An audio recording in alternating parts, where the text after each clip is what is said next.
dans cette affaire. Encore une possible identification de l'auteur du corbeau. Et à nouveau, cette piste, Bernard Laroche qui aurait enlevé l'enfant, puisque c'est à nouveau la piste qui est étudiée.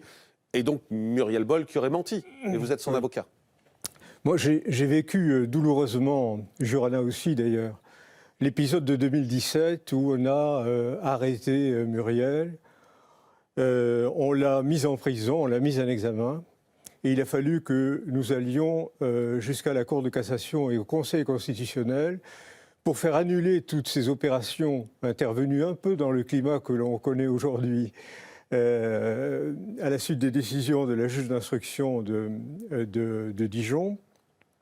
Et le spectre de ce qui s'est passé me hante. C'est-à-dire que je ne voudrais pas avoir à refaire le même parcours dans la période à venir. Ce serait tragique pour les intérêts que je défends, ceux de Muriel Boll. Ce serait tragique pour la justice qui va d'échec judiciaire en échec judiciaire depuis 30 ans. Je pense qu'on devrait s'interroger sur les raisons pour lesquelles on avance si peu et si mal. En tout cas, quand on avance, c'est dans la mauvaise direction dans ce dossier. À part que là, on ne connaît pas la direction, maître. Non, mais quand j'entends qu'on remet en avant cette fameuse piste de Laroche qui est devenue complètement délirante. Au départ, la piste de Laroche, c'est Bernard Laroche a enlevé le petit Grégory, il est allé le noyer. Mais on s'aperçoit que ça ne tient pas. Donc, actuellement, la thèse actuelle serait que Bernard Laroche met dans sa voiture son fils. Il met également Muriel Boll qu'il va chercher à la sortie du CES. Il part enlever Grégory. Comme on trouve les traces de son passage à Champion où il achète du vin à peu près à ce moment-là, il serait allé avec les deux enfants, avec Grégory également, son fils et Muriel, acheter du vin à Champion, et ensuite il serait allé, alors non pas le tuer puisqu'on a abandonné cette... A priori, le livrer aux époux Jacob. Enfin, il faut être complètement fou pour imaginer un scénario pareil quand même. On peut faire plus simple quand on veut tuer quelqu'un. Donc déjà, le scénario pêche par le fait que pour répondre aux critiques qui lui étaient faites, on a été obligé d'inventer des prothèses qui lui permettent de tenir debout. Mais il ne tient pas debout. Et d'ailleurs... Pardon, j'en viens à ce qui est aux dernières analyses des gendarmes dans avec le logiciel Anacrime, parce que je vois que M. Sesma reprend bien entendu ce qu'il ne cesse de répéter depuis 36 ans, c'est-à-dire que c'est la piste de Laroche qui est la bonne. M. Sesma, c'est l'avocat, c'est le gendarme qu'on a eu il y a quelques instants. Voilà, mais les gendarmes dans leur logiciel Anacrime disent... On dit, enfin moi quand j'étais encore dans le dossier, c'est-à-dire il y a quelques mois, ils disent finalement, nous ne pouvons pas valider la piste Laroche.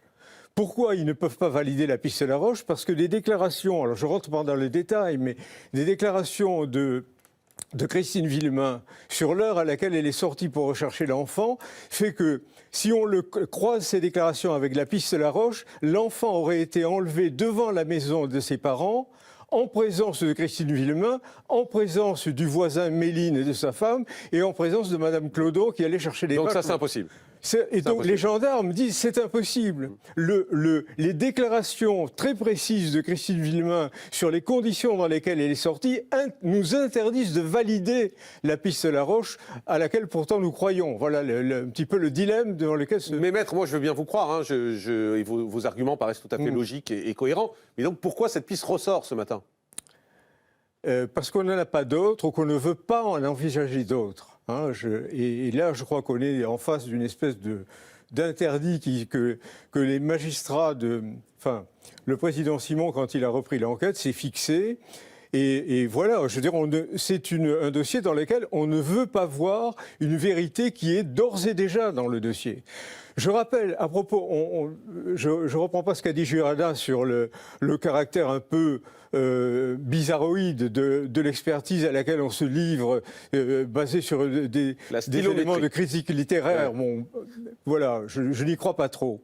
Mais si on veut des expertises sérieuses, on va dans le dossier. En 1985, 7 experts, le juge Lambert à l'époque, qui sent déjà que ça tourne mal, pour finalement se préserver contre les critiques, va désigner les 7 meilleurs experts à la Cour de cassation, non pas des experts en non pas des experts en graphologie, comme on l'a dit, mais des experts en écriture. Ce n'est pas pareil. Il ne s'agit pas de déterminer le caractère de la victime, mais d'essayer d'identifier la victime.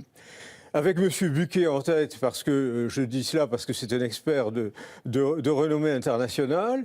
Et donc, on va voir les meilleurs experts, les 7, tous ceux qui sont inscrits à la Cour de cassation, vont rédiger 3 rapports. On fait 3 groupes de travail, ils ne communiquent pas entre eux. Et les conclusions de ces 7 experts convergent exactement vers le même point. Ils nous disent, voilà, nous désignons le scripteur de la lettre de revendication du crime, parce qu'il y a eu plein de corbeaux. Ouais, donc on va trouver des tas d'auteurs qui ne sont pas du tout forcément impliqués dans le crime. Mais les expertises qui sont déposées à ce moment-là désignent le scripteur de la lettre de revendication du crime. Alors certains disent c'est presque certain et d'autres disent on est certain. Mais et c'est qui à ce moment-là qui est désigné? Comment? Qui est désigné? Alors, j'ai cité M. Buquet, Mme... Non, mais qui est désigné comme l'auteur de la lettre? Alors là, non, ne comptez pas sur moi pour vous le dire, c'est dans le dossier. C'est dans le dossier? Oui, alors c'est très facile à voir. D'accord. Mais moi, je ne rentre pas dans ce jeu-là. Mais je veux dire, on a des expertises en écriture qui ont, avec des rapports extrêmement fouillés. Les experts ont été convoqués devant la cour d'assises de Dijon quand Jean-Marie Villemain a été jugé pour l'assassinat de Bernard Laroche. Pendant une journée, on a interrogé ces experts qui ont répondu parfaitement aux questions qui leur étaient posées sur finalement les raisons pour lesquelles. Donc ce que vous nous dites, maître, c'est qu'il y a déjà un nom dans le dossier concernant l'auteur de cette lettre. Et ce nom, c'est ni les Jacob ni Laroche. Voilà. Il y a un nom et 3 rapports. C'est ni les Jacob ni Laroche. 3 rapports d'expertise extrêmement fouillés. Et ce nom, ça n'est ni Jacob ni Laroche. Voilà, c'est ça qui est important de savoir. Vous restez avec nous, maître.